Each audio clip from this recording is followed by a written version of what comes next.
आप सबको मेरा प्रणाम। मैं हूँ रुद्रशेखर जोशी। केसरीनंदन आध्यात्मिक यूट्यूब चैनल में आप सबका स्वागत है। आज हम इस वीडियो में जानेंगे स्वाहा देवी का निर्माण कैसे हुआ, क्यों हुआ, उनका विवाह किससे हुआ। एक बार नारद मुनि जी ने भगवान विष्णु जी को कहा, हे भगवान, मेरे मन में कुछ प्रश्न है, उसका निवारण करो। तब भगवान विष्णु जी ने कहा, हे नारद, कहो आपके मन में क्या प्रश्न है। तब नारद जी ने कहा, हे भगवान, स्वाहा देवी कौन है, उनका निर्माण कैसे हुआ, उनके पति कौन है और उनका कार्य क्या है। तब भगवान विष्णु जी ने कहा, हे मुनिवर, आपने अच्छा प्रश्न पूछा है। उस कथा का प्रसंग बहुत ही रोचक है। पूर्व काल में सृष्टि के समय का यह प्रसंग है। ऋषि मुनि यज्ञ में आहुतियां तो देते थे, तो वह देव देवताओं को प्राप्त नहीं होती थी।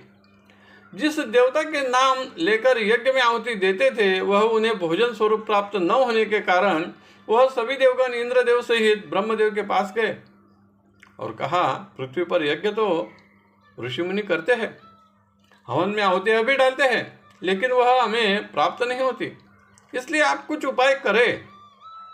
ब्रह्मदेव ने कहा, ठीक है, थोड़े ही दिन में मैं इसका समाधान कर दूंगा। यह सुनकर सभी देव अपने अपने स्थान पर चले गए और ब्रह्मदेव भगवान श्री कृष्ण जी के पास गए और देवताओं की समस्या कही। तो भगवान श्री कृष्ण जी ने कहा, भगवती मूल प्रकृति यानी आदि शक्ति की तपस्या करो, वही आपका समाधान करेगी। ब्रह्मा जी माता भगवती की तपस्या करने लगे, तभी वह प्रकट हुई। तभी उन्होंने ब्रह्मदेव से कहा, हे ब्रह्मदेव, आपने मुझे किस कार्य हेतु यहाँ बुलाया है। तभी ब्रह्मदेव ने कहा, हे देवी, तुम अग्नि की दाहिका शक्ति होने की कृपा करो। तुम्हारे बिना अग्नि यज्ञ में दिए हुए आहुतियों को भस्म करने में असमर्थ है। जो ऋषि मुनि ब्राह्मण भक्त आपका स्वाहा नाम लेकर अग्नि में हवन के पदार्थ आहुति के रूप में समर्पित करेगा, वह देवताओं को सहज ही प्राप्त हो जाएंगे। इसलिए तुम अग्निदेव की गृह स्वामिनी बनो। यह सुनकर तो स्वाहा देवी उदास हो गई। उन्होंने कहा, मैं तो केवल भगवान श्री कृष्ण की ही भक्ति करना चाहती हूँ और विवाह भी उन्हीं से करूँगी। ऐसा कहकर वह अदृश्य हो गई और भगवान श्री कृष्ण की भक्ति करने लगे।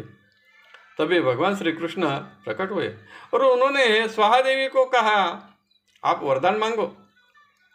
तभी उन्होंने कहा, हे भगवान, आप ही मेरे पति हो, यही मुझे वरदान चाहिए।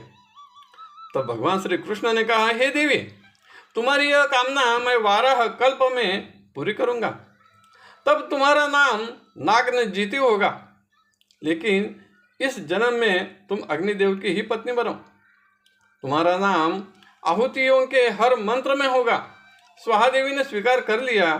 तभी भगवान श्री कृष्ण ने अग्निदेव को बुलाया और दोनों का विवाह करा दिया।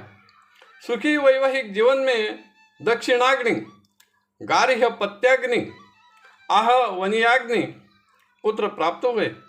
तब से यज्ञ में आहुति देने से पूर्व जो भी मंत्र कहे जाते हैं या पढ़े जाते हैं, उनके अंत में स्वाहा कहते ही यज्ञ में आहुति समर्पित की जाती है और वह जिस देव देवता के नाम से दी जाती है, उन्हें सहजता से वह प्राप्त हो जाती है। इस देवी का मूल मंत्र है, ओम ह्रीं श्रीं वह्नि जायायै देव्यै स्वाहा। केवल इस मंत्र से भी जो भी भक्त स्वाहा देवी की पूजा करता है, उसके सारे मनोरथ पूरे होते हैं। इस देवी के 16 नाम है।